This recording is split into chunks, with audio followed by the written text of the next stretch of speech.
사순절 특세 우리 민수기 강의 오늘 21번째 시간입니다. 오늘 내용은 아마 여러분도 관심이 많으실 것 같아요. 제가 목회하면서 질문도 많이 받았고 했던 내용인데 바로 11조의 의미와 또 오늘날의 적용에 대해서 함께 살펴보기를 원합니다. 본문 말씀은 민수기 18장입니다. 근데 좀 앞에 있는 내용과 연관지어서 본문을 좀 간단히 좀 살펴보고 본격적으로 이야기를 좀 했으면 좋겠는데요. 16장, 17장에서 문제가 됐던 것은 무엇입니까? 고라 일당의 반역이었습니다. 모세와 아론에 대한 반역이었는데 고라가 어떤 사람입니까? 레위 지파에 속한 사람이라고 말씀을 드렸잖아요. 그러니까 레위 지파에 속한 사람이 제사장의 역할을 맡은 아론에 대해서 반기를 든 것입니다. 그래서 하나님께서 16장에서 특별히 우리 지난 시간에 살펴본 17장에서는 아론의 쌍난 지팡이를 통해서 확실하게 정리를 해 주셨습니다. 그렇게 이어지는 내용 속에서 오늘 18장 내용을 우리가 좀 먼저 이해를 해야 될 것 같아요. 그래서 하나님께서 다시 한번 정리해 주시는 그러한 내용인데요. 11조에 있어서 그러니까 제사장들은 이스라엘이 나중에 가나안 땅에 들어가면 전부 다 그 분배를 받잖아요. 땅 분배를 받는데 레위 지파 제사장들은 땅 분배를 받지는 못합니다. 그러니까 땅이 없어요. 그리고 레위 지파는 이스라엘 백성 가운데 흩어져서 살게 하셨거든요. 그럼 그 사람들은 무엇을 먹고 사느냐? 그래서 하나님께서 이 11조의 그러한 법을 이제 제정하신 것이다. 우리가 이렇게 이해할 수 있겠습니다. 그래서 먼저 간단히 살펴보면 우리 제사장의 몫이 있고요. 그 다음에 레위인의 몫이 있음을 주님께서 이렇게 구별하셨습니다. 그래서 먼저 제사장의 몫으로는요, 우리 18장 9절과 10절에 보면 제사장에게만 허용되는 성물이 있습니다. 그게 뭐냐면 소제물은 곡식으로 드리는 거거든요. 소제물, 그 다음에 속죄제, 속건제 중에서 그 하나님의 몫이 있어요. 그것은 다 불태워 드립니다. 그러니까 불사르지 않고 남은 소제물, 속죄물, 그다음에 속건제물 중에서 불사르지 않은 것은 제사장의 몫이 된다. 이런 말씀해 주셨고요. 그 다음에 두 번째로 제사장의 가족들이 있을 거 아니에요. 예를 들어서 제사장의 딸이 있는데 뭐 시집을 갔는데 남편이 죽어서 과부가 되었다든지 아니면 뭐 제사장의 그 자녀들이라든지 그 다음에 제사장에 속한 노예라든지 또 그 노예 자녀까지 이런 내용들이 정말 성경을 읽어보면요 세세하게 하나님께서 다 이렇게 가르쳐 주시거든요. 그러니까 모르면요 우리가 성경을 묵상하다 보면 다 깨닫게 됩니다. 구약이 중요한 이유는 뭐라고 그랬습니까? 지금의 생활에 가이드가 되기 때문이에요. 그래서 이제 그것을 세세하게 말씀해 주시는데 우리 11절에 보면 나옵니다. 특별히 그러니까 제사장의 가족들에게 해당되는 것은 뭐냐? 거제물과 요제물입니다. 거제물과 요제물은 제사장의 가족의 몫으로 그렇게 구별해서 주셨다는 것입니다. 그 다음에 28절에 보면 레위인도 11조를 드려야 되거든요. 그래서 레위인의 11조 레위인의 11조도 제사장의 몫이 되게끔 하셨습니다. 그러니까 이를 통해서 레위인의 11조가 제사장의 몫이라고 했으니까 레위인이 제사장에게 종속된다라는 것을 확실하게 하신 거죠. 그래서 이게 제사장의 몫이고요. 다음으로 그럼 레위인의 몫은 어떻게 되느냐? 여러분 레위인은 우리 민수기 3장에 살펴봤지만 그 1개월 이상 된 레위 사람의 수를 세게 하셨죠. 그때 몇 명이었습니까? 22,000명이에요. 22,000명 굉장히 많은 숫자 아닙니까? 그러니까 레위인의 생활을 어떻게 하게 만드셨느냐? 21절입니다. 우리 18장 21절 말씀 우리 한번 같이 읽어보겠습니다. 내가 이스라엘의 11조를 레위 자손에게 기업으로 다 주어서 그들이 하는 일, 곧 회막에서 하는 일을 감나니. 그래서 레위인의 몫은 뭐냐? 이스라엘 자손들이 드리는 11조입니다. 11조가 바로 레위인의 몫이 되는 거고요. 그 다음에 24절에도 보면 거제물의 11조도 여기 이제 제사장의 가족들을 위한 그것 중에 하나 거제물 있잖아요. 그 거제물 중에서 11조도 레위인의 몫으로 그렇게 하나님께서 구별하셨습니다. 그래서 이제 이 일을 통해서 제사장의 목, 레위인의 목, 그리고 확실히 레위인은 제사장에게 종속된다라는 것을 정리해 주신 것이죠. 그러면 이제 이어서 우리 11조에 대한 의미를 우리 한번 좀 구체적으로 살펴보겠습니다. 11조라는 것은 하나님께서 내게 주신 수입 중에 10분의 1을 하나님 앞에 구별하여 드리는 거잖아요. 제가 어느 간증을 통해서 한번 들었던 내용인데요. 어느 분이 너무너무 사업이 힘들었대요. 그래서 한 달에 100만 원 수입 내기도 쉽지 않을 만큼, 그러니까 이제 100만 원이다 그러면 10만 원을 하나님 앞에 이제 11조로 드리는 거 아닙니까? 근데 이분이 하나님 앞에 정말 결단하고 서원도 하고 또 열심히 사업도 해서 이제는 수입이 뭐 1,000만 원, 2천만 원 뭐 이렇게 증가가 되었다는 것입니다. 그러니까 100만 원 벌 때 10만 원 11조 드리는 것도 사실은 적지 않은 부담이었는데 수입이 이제 수천만 원대에 이르게 되니까 수백만 원의 11조 헌금을 드리게 되잖아요. 근데 이제 그분의 간증에 의하면 막 손이 떨리더래요. 뭐 수백만 원을 하나님 앞에 드려야 되니까. 그래서 그게 굉장히 힘들었나 봐요. 하나님 앞에 기도했대요. 하나님 참 손 떨립니다. 그때 하나님께서 뭐라고 응답을 주셨대요? 너무 힘들지? 그러면 예전으로 다시 돌려줄까? 그래서 정신이 번쩍 들었다. 뭐 그런 간증을 한번 들은 적이 있습니다. 그래서 이제 11조의 문제가 굉장히 예민합니다. 그래서 과연 하나님 앞에 어떻게 헌금 생활을 하는 것이 올바른 것이며 또 성경은 우리에게 무엇을 말하고 있는지 우리 한번 이 시간을 통해서 여러분이 좀 정리가 되셨으면 좋겠다, 그런 마음으로 우리 말씀을 나누도록 하겠습니다. 먼저 제가 표를 하나 준비해 놨는데요. 율법 이전에, 그러니까 율법은 모세 때 주어진 거잖아요. 그럼 모세 이전에는 11조가 없었느냐? 그렇지 않습니다. 모세 이전 시대에도, 그러니까 율법 이전에도 11조에 대한 이야기가 나옵니다. 성경에 제가 세 군데를 여러분 제가 기록해 놨는데, 첫 번째는 창세기 14장 20절 말씀이죠. 창세기 14장 20절. 여기는 아브라함이, 하나님의 종이었던 아브라함이 드리는 11조 얘기가 나옵니다. 아브라함이 그 멜기세덱에게 드렸던 그런 11조 내용이 나오고요. 그 다음에 창세기 28장 20절, 여기는 누굽니까? 야곱이에요.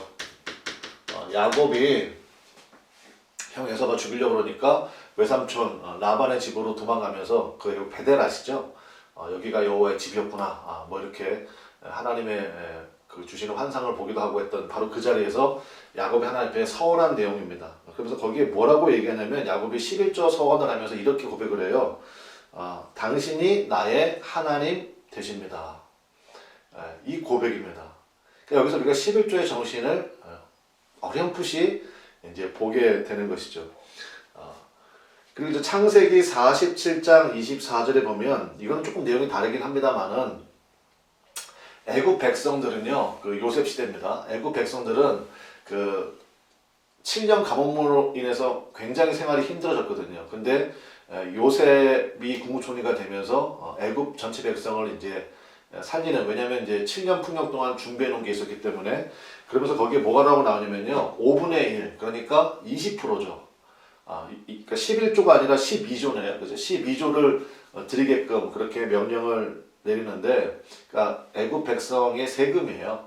그러니까 20%의 세금을 내게 만들었는데 그냥 감격에 겨워하는 애굽 백성들이, 뭐 그런 내용이 나옵니다. 옛날에 그 조선 시대 뭐 이런 그 세금, 그러니까 옛날 우리 국사 배우면 그 경제 정책은 전부 다 세금 정책이잖아요. 그래서 뭐 대략 40%에서 60% 이렇게 됐거든요. 그 중에서도 뭐 박납은 이제 특산물이잖아요. 특산물의 폐해로 인해서 너무너무 힘들어하는, 그래서 뭐 대동법 얘기도 나오고, 제가 이 얘기를 왜 하고 있죠? 근데 어쨌든 율법 이전에도 분명히 11조의 개념이 있었다라는 것입니다. 그러면 율법 시대의 11조, 이제 율법 이전에도 이런 11조의 개념이 있었는데, 그러면 율법 시대의 11조는 이제 구체적으로 하나님께서 이제 말씀을 해 주시는 거죠. 그래서 첫 번째는 오늘 본문 말씀이 민수기 18장 21절, 그 다음에 신명기 12장 19절을 통해서 분명히 볼 수가 있습니다. 그러니까 11조는 뭐냐? 특별히 신명기 12장 19절에 레위인을 저버리지 말지니라. 그래서 우리 아까 신명기 18장 21절을 살펴봤잖아요. 이스라엘 자손에 드리는 11조는 레위인에게 준다. 레위인은 왜냐면 땅 분배에서 제외되기 때문에. 그러니까 레위는 받는 그 분깃이 없어요. 그래서 이스라엘 백성들이 드리는 11조 대신 레위인이 이스라엘 백성을 대신해서 회막을 섬기고 봉사하게 한다. 이것이 하나님의 법이었습니다. 그래서 율법 시대의 11조는 무엇보다도 레위인의 생활 보장 이렇게 우리가 이해하시면 되겠는데요. 근데 신명기 12장 19절에 신명기는 모세의 유언설교다 그랬잖아요. 세 편의 모세의 유언설교로 되어 있는데 모세는 아마 감질했던 것 같아요. 이스라엘 백성들이 워낙에 하나님의 말씀을 잘 거역하잖아요. 그래서 분명히 11조 생활도 문제가 있을 것이다. 아니나 다를까. 여호수아가 이스라엘 땅 분배를 마치고 나서 그 뒤가 사사기잖아요. 근데 여러분 사사기는요. 제가 여기다 써놨죠. 사사시대의 비극이 있습니다. 사사시대의 비극. 이 비극이 왜 생겼느냐. 11조 문제예요. 그래서 사사기는 어떻게 읽으셔야 되냐면요. 사사기가 전체가 21장인데요. 사사기는 17장부터 읽으시는 거예요. 17장부터 읽으시면 미가라는 사람이 뭐 이렇게 자기 집안에 우상단지를 만드는데 거기에 보면 17장 7절에 유다 지파 영역에 속한 레위인 한 명이 나옵니다. 근데 이 레위인이요 거처 없이 왔다 갔다 해요. 벌써 여기서부터 문제가 생긴 거예요. 레위인은 흩어져 살게 하셨고 그 거처를 떠나면 안 됩니다. 근데 거처를 떠나서 여기저기 방황을 하다가 뭐 미가라는 사람이 생긴 그 개인 신상을 그 섬기는 제사장 역할을 하고 그 뒤에는 또 단지파 사람이 와가지고 한 집안의 제사장이 되겠느냐 아니면 한 지파의 제사장이 되겠느냐 그래서 또 옮기고 막 이런 이야기 나오거든요. 율법의 정신에 의하면 레위인은 그렇게 하면 안 됩니다. 옮겨 다니면 안 돼요. 그러니까 요즘 식으로 얘기하면 이 교회보다 저 교회에서 목사님 대우도 좋고 사례비도 많이 준다 해서 목사님 막 그 월급 따라서 옮기고 뭐 이런 식이 돼버린 거예요. 그러니까 사사시대의 비극은 바로 레위 지파의 붕괴에 있다. 바로 여기에 있습니다. 그 뒤에 뭐 레위 지파의 도덕적인 문제도 나오잖아요. 그래서 사사기는 그렇게 읽으시는 거예요. 사사기 17장부터 21장까지를 읽으시고 왜 사사시대가 영적으로 가장 암흑기인지를 볼 수 있는 것입니다. 왜요? 레위 지파가 붕괴된 거예요. 정처 없이 헤매고 돌아다녀요. 왜요? 이스라엘 백성들이 11조 생활을 제대로 안 하는 거예요. 그래서 그러한 내용을 볼 수가 있고요. 그 다음에 신명기 14장 22절부터 29절 여기에 보면 모세가 아주 정확하게 규정을 합니다. 그러니까 이스라엘 백성들은 세 가지 헌금이 있었습니다. 세 가지 11조가. 그러니까 11조의 종류가 세 가지예요. 첫 번째는 뭐냐면 당연히 레위인을 위한 11조가 있죠. 두 번째는 우리 신명기 14장 그 27절부터 나오는데 말 그대로 성전 축제와 그 다음에 이게 중요한데요. 자신의 가족을 위한 11조가 있어요. 그러니까 사실 이 개념을 우리가 좀 분명하지 않은 것 같아요. 이스라엘 백성들은 성인 남자면 1년에 3번 꼭 예루살렘 성전에 와야 되는 하나님의 성전에 와야 되는 그러한 예배 절기가 있습니다. 뭐 올 때 뭐 그냥 올 수 없잖아요. 여행 경비도 들 거고, 그러니까 성전 축제를 위한 헌금이 있고요. 경비가 필요할 거 아니에요. 그 다음에 중요한 거는 가족들을 위한 자녀들을 위한 이 11조가 있다는 것입니다. 요즘에 제가 서점에 가봤더니 베스트셀러에 그 참 희한한 현상이 있더라고요. 예전에 안 그랬던 것 같은데 1위부터 10위까지가 전부 다 주식에 관계된 책들이었어요. 제가 깜짝 놀랐습니다. 야, 이 시대가 정말로 이게 참 위기의 시대구나 뭐 이런 걸 느끼고 있었는데 뭐 그 이야기는 우리 다음에 한번 기회가 있으면 하고요. 근데 요즘에 그 주식 이야기가 워낙에 많이 나오니까 그 존 리라고 하는 분이 있죠. 존 리라고 하는 분이 있는데 그분의 책도 굉장히 유명하더라고요. 근데 그분이 제가 알기로는 그분의 누님이 미국에서 이제 목회를 하고 계시고 그분도 이제 그 서울에 있는 내수동 교회인가 거기 이제 열심히 출석하시는 분으로 알고 있는데 그분의 이야기 가운데 이거는 좀 우리가 좀 주목해볼 필요가 있는 것 같아요. 뭐냐면 유대인들은 13살이 되면 성인식 하거든요. 근데 성인식 할 때요 그 축하해 주잖아요. 축하해 주는데 그 유대인 뭐 삼촌, 고모, 뭐 이모 뭐 다 있을 거 아닙니까? 그런데 그 자녀에게 성인식 때 말 그대로 거금이 입금이 된대요. 그 자녀의 이름의 통장에. 그러면 그걸 가지고 뭐 하느냐? 그때부터 이제 뭐 투자하고 펀딩하고 뭐 그런 얘기를 했거든요. 근데 그 정신이 어디서 나온 거냐? 여기입니다, 여기. 예. 자기 자녀들, 가족들을 위한, 그래서 뭐 우리가 뭐 축하해가지고 뭐 1, 20만 원 주 그 정도가 아니에요. 적게는 수백만 원에서 많게는 수천만 원을 주거든요. 그럼 그래서 여러분, 전 세계의 모든 뭐 금융권, 그 다음에 뭐 주식, 그 다음에 이런 것은 전부 다 유대인들이 다 독식하고 있다. 뭐 그런 얘기 많이 들어보셨죠? 그러니까 우리는 성경을 믿으면서도 왜 이런 것에 있어서는 참 개념이 약한가 이런 좀 아쉬움도 좀 있습니다. 어쨌든 두 번째는요, 성전 축제와 그 다음에 가족들을 위한 11조가 있습니다. 그래서 이스라엘 백성이요, 1년에 3번씩은요, 예루살렘으로 여행 가는 거예요. 그래서 이것을 위해서는 경비가 필요할 거 아닙니까?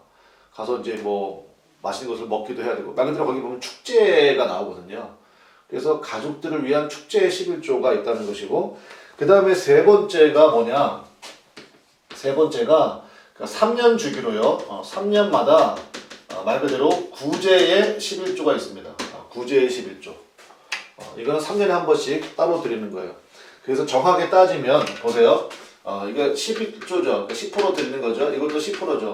근데 이거는 3년마다 한 번씩 드리는 거니까 대략 한 3.3% 되잖아요. 그러니까 이스라엘 백성은 1년 동안에 드리는 11조가 사실은 23.3%가 되는 거예요. 23.3%의 11조를 드리게 되는 겁니다. 자, 그러면 우리가 율법 이전의 11조, 그 다음에 율법 시대의 11조에 대해서도 간략하지만 살펴봤습니다. 그러면 제가 누누이 말씀드리지만 구약 성경이 우리에게 주는 놀라운 유익은 뭐라고 그랬습니까? 오늘의 삶, 은혜의 삶을 살아가는 우리들에게 지혜와 가이드의 역할을 한다 말씀을 드렸죠. 그러면 11조에 있어서도 마찬가지입니다. 헌금 생활에 있어서도 하나님께서 구약에서 주신 그러한 인사이트를 가지고 오늘의 삶에 우리가 적용할 수 있어야 되겠습니다. 고린도전서 9장 4절에 보면 사도 바울이 이렇게 얘기합니다. 복음 전하는 자들이 복음으로 말미암아 살리라 명하셨느니라. 구약 시대에 그랬던 것처럼 지금의 시대에도 예수님 이후 지금의 시대에도 헌금 생활에 분명한 이유와 목적이 있다는 것입니다. 많은 분들이 아시겠지만 우리는 더 이상 율법에 얽매여 있지 않습니다. 예수님께서 그 모든 율법의 완성이 되셨잖아요. 마침이 되셨기 때문에 그렇다면 우리가 고민하고 있는 11조 생활은 율법인가 아닌가? 11조는 더 이상 율법이 아닙니다. 11조는 더 이상 율법이 될 수가 없습니다. 앞서 살펴봤지만 율법 이전에 이미 아브라함도 야곱도 하나님 앞에 11조 생활을 했죠. 그 사람들의 11조의 정신이 무엇이었습니까? 바로 자원함이었어요. 자원함. 그러니까 이 정신이 우리 헌금 생활에서 가장 원칙이 되고 기본이 돼야 되는 정신이 되어야 된다고 생각합니다. 그러니까 한마디로 얘기하면 11조의 정신은 세 가지로 우리가 얘기할 수 있는데요. 첫 번째는 하나님을 경외하는 표현입니다. 두 번째는 하나님께서 나의 하나님 되심을 인정하는 고백이고요. 그 다음에 세 번째는 나의 모든 것이 바로 주님께서 주신 것이다. 맡기신 것이다. 바로 청지기 정신. 그것에 대한 신앙 고백이 바로 11조다. 저는 그렇게 생각합니다. 이것을 고백하고 이것을 실천하고 표현하는 방법이 바로 우리들의 헌금 생활이죠. 정리하겠습니다. 말 그대로 자유함이 있다는 거예요. 자유함이 있는 만큼 자원하는 마음으로 하나님 앞에 드리면 된다는 것입니다. 그럼 이제 정리를 좀 해야 되겠죠. 헌금 생활의 원칙, 제가 정리하면서 좀 말씀을 좀 드리겠습니다. 그러면 헌금 생활의 원칙은 뭐냐? 말 그대로 자원하는 마음이 있어야 됩니다. 자원하는 마음. 그 다음에 뭐예요? 가장 중요한 게 뭡니까? 기쁨으로죠. 기쁨으로. 그러니까 흔히 얘기해서 11조 안 드리면 하나님이 너에게 맡기신 거 다 뺏어간다. 네 사업 망한다, 네 자녀들 잘 못 된다. 예, 그건 아닌 것 같습니다. 그건 아니고, 그러나 하나님 앞에 드리는, 그래서 그게 무서워가지고 그게 두려워서 11조 안 드리면 내 사업이 망하고 우리 자녀들이 우리 가족에 무슨 큰일이 있을까봐 두려운 마음으로 드리는 11조를 하나님이 기쁨으로 받으시겠어요? 그러니까 우리가 기본 정신을 잘 들여다봐야 됩니다. 그래서 헌금은요 하나님 앞에 기쁨이 돼야 되고 무엇보다도 자원하는 마음으로 드릴 수 있어야 된다는 것입니다. 헌금을 드릴 것만큼 중요한 게 뭡니까? 헌금의 사용이거든요. 헌금에 어떻게 사용되고 있는지. 그래서 우리가 잘 들여다봐야 되죠. 그래서 특별히 재정보고나 이런 것은요, 정말 1원 하나까지라도 정확하고 세세하게 들여다봐야 됩니다. 굉장히 중요한 거예요. 헌금 내가 드렸으니까 쓰는 건 알아서 쓰세요. 절대 그래서는 안 되죠. 헌금이 어떻게 사용되고 있는지를 꼼꼼하게 들여다보는 것. 저는 거기까지가 헌금을 드린 분들의 책임이라고 생각을 합니다. 그래서 헌금은 말 그대로 구약시대에는 레위인의 삶, 그 다음에 성전세, 성전을 운영하는 데 들어가는 비용이 있을 거 아닙니까? 그 다음에 구제, 이 세 가지 목적이었거든요. 저는 이것은 지금도 변함이 없다고 생각합니다. 계속 말씀드리죠. 율법은 최소한의 가이드입니다. 그 유명한 영화 중에 제가 기억나는 그 명대사가 있더라고요. 법은 최소한이야. 마찬가지입니다. 율법도요, 우리에게 최소한의 삶의 가이드 주는 거예요. 왜냐면 우리는 굉장히 이기적이잖아요. 그래 잘 됐다. 자원하는 마음, 기쁜 마음으로 그래 그게 헌금 생활의 목적이지 옳았구나. 그래서 하나도 자원이 안 되는데 하나도 기쁨이 안 되는데 그럼 오늘부터 헌금 영원 그건 안 된다는 거죠. 그러니까 최소한의 가이드를 주는 것이 바로 율법의 기본 정신 아니겠습니까? 그래서 헌금 생활은요, 헌금 생활의 그 목적이 있습니다. 첫 번째는 목회자의 생활 유지입니다. 그래서 이거는 사실은 일반 성도들이 잘 모르잖아요. 그러니까 교회 중직, 권사님 이상 되신 분들은요, 목회자의 생활을 좀 면밀히 들여다보실 필요가 있죠. 생활은 잘 되고 계시는지, 혹시 뭐 필요한 것은 없으신지, 이런 것들을 면밀하게 좀 들여다보고 살피는 것, 그것이 굉장히 중요하다라는 것입니다. 두 번째는 무엇보다도 교회의 운영에 헌금이 사용돼야 되겠죠. 그 다음에 세 번째는 선교 헌금의 그 비중도 굉장히 우리가 관심 있게 들여다봐야 될 것이고, 그 다음에 율법에 있잖아요. 구제 헌금. 그러니까 구제비를 위한 헌금을 하나님께서 따로 명령하신 것처럼 1년에 3.3%씩 이것도 우리가 놓쳐서는 안 될 중요한 부분이다. 이렇게 생각이 됩니다. 그 코로나로 인해서 각 교회마다 굉장히 힘들고 어려워지는 그러한 이야기들을 듣습니다. 그러다 보니까 교회에서 제일 먼저 줄이는 게 뭐예요? 선교 헌금을 제일 먼저 이제 삭감하고 줄이는 그러한 일들이 많이 있거든요. 그래서 좀 안타까운 모습 또 상황인 것 같습니다. 제가 재밌는 얘기 하나 해드릴게요. 자, 우리가 이제 이러한 것을 배웠잖아요. 그래서 이것을 이제 적용을 하는데 그 미국을 중심으로 물론 카톨릭도 좀 그런 것 같아요. 천주교도 그런 것 같은데 이 11조에 있어서 그러니까 미국에 있는 큰 교단 가운데는 회중교회들은 어떻게 하느냐, 철저히 자원함으로 합니다. 그러니까 이제 천주교 같은 경우는 그 신부님하고 이렇게 좀 상담을 하더라고요. 내 수입은 얼마고 사실 이러이러한 문제가 있어서 11조는 이 정도 드리겠습니다. 그러면 이제 신부님이 뭐 승인해 주시고 그러는 것 같아요. 그래서 뭐 분담금이라고 부르던가 뭐라고 부르는 것 같은데요. 그래서 철저하게 자원함으로 합니다. 회중교회와 우리 천주교에서는. 장로교는 어떻게 하겠습니까? 장로교는요, 율법대로예요. 율법대로. 그냥 10분의 1. 1원 단위까지 정확하게 당신 월급 명세서에 찍힌 게 얼마냐, 그거의 10분의 1. 그러니까 철저하게 하는 것, 그것이 장로교 전통인 것 같고요. 그 다음에 순복음 있잖아요. 오순절. 이쪽은 어떤 흐름입니까? 드린 만큼 주신다는 거예요. 하나님 앞에 드린 만큼.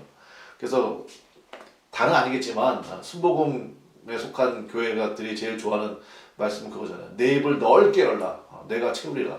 그래서 하나님 앞에 넓게 열라는 거예요. 그러니까 하나님께 드린 만큼 하나님께서 당신의 삶에 뭐 복을 주신다. 뭐 삼중 복음이다. 뭐 이러면서 뭐 그런 얘기 하잖아요. 옳다 그러다를 얘기하는 게 아닙니다. 그러다 보니까 결과 통계는 나와 있어요. 그러다 보니까 오순절 교단이 헌금 액수가 제일 많아요. 사람들 전부 다 그런 욕심이 있나 봐요. 많이 들은 만큼 많이 받는 데니까 헌금을 많이 하는 것 같아. 그 오순절 교단이 제일 많고요. 그 다음에 자원함으로 드리게 하는 회중교회가 헌금이 가장 적고 뭐 이런 통계가 있더라고요.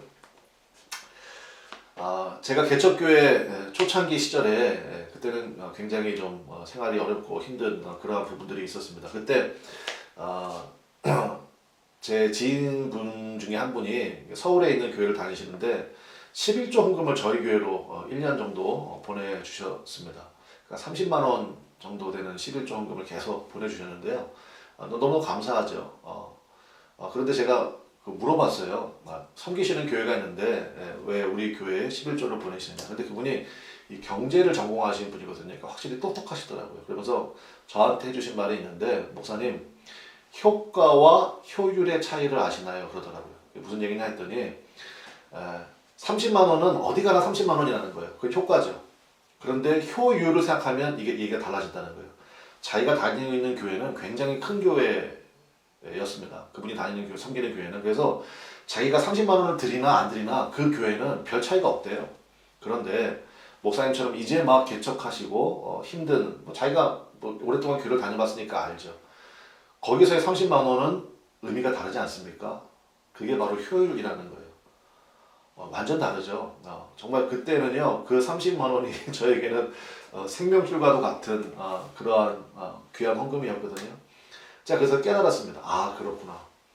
그래서 저희 교회도 헌금에 있어서 그 정신을 유지하고 있거든요. 그 중에 하나가 뭐냐? 컴패션입니다. 저희 교회는 지금 8년째 그 아이들, 해외에 있는 아이들, 컴패션 재단을 통해서, 근데 그 아이들에게 한 달에 4만 5천 원 정도가 들어가요. 우리나라에서도 4만 5천 원이 작은 돈은 아니지만 그 나라에서는 4만 5천 원이면 그 아이가 한 달 동안요 학교를 다닐 수 있고 밥을 절대로 굶지 않습니다. 4만 5천 원만 지원해 주면. 그러니까 얼마나 가치 있는 일입니까? 그래서 제가 사실 이런 거 잘 안 하는데 제가 헌금 구자를 넣어놓게요. 왜? 컴패션 구자입니다. 이것은 선교 헌금 구자예요. 그래서 혹시 이 영상을 보시면서 뜻이 있으신 분들은요, 여러분의 귀한 헌금이요 정말 하나님 보시기에도 효율적으로 쓰이기를 원합니다. 그래서 그 아이들을 우리가 지원해주고 같이 기도하면서, 저는 뭐 기도하는 거 다른 거 아니거든요. 하나님 그 아이들이 그 나라에서 정말 믿음의 기둥으로 그 나라에, 저는 그 아이들을 선교사로 파송한다는 마음을 가지고 계속 지원하고 있습니다. 그래서 여러분 무엇보다도 여러분이 드리는 그 귀한 헌금이 기쁨이 되시기를 바랍니다. 여러분 안에 성령님이 계시잖아요. 그 성령의 인도하심을 따라 기쁨과 자원함으로 드리시기를 바라고요. 헌금이 정말 부담이 아니라 하나님 앞에 가장 기쁨의 시간, 사모하는 시간이 되는 은혜가 있으시면 얼마나 좋겠습니까? 하나님은 사실 우리의 모든 것을 주장하시는 분이십니다. 그 하나님에 대한 사실은 최소한의 표현, 하나님께서 만약에 여러분의 생명을 원하셔서 여러분을 정말 오지의 선교사로 보내시겠다 그러면 여러분도 순종을 하실 거잖아요. 그러니까 사실은 헌금 생활은요 하나님 앞에 제일 쉬운 헌신의 생활 중에 하나가 아닐까 그런 생각도 하게 됩니다. 이렇게 우리 11조에 대한 말씀을 좀 부족하지만 정리하기로 하겠고요. 또 여러분의 삶 속에도 하나님의 부으시는 귀한 은혜와 공급하심이 충만하시기를 또한 간절히 기도하고 또 축복합니다.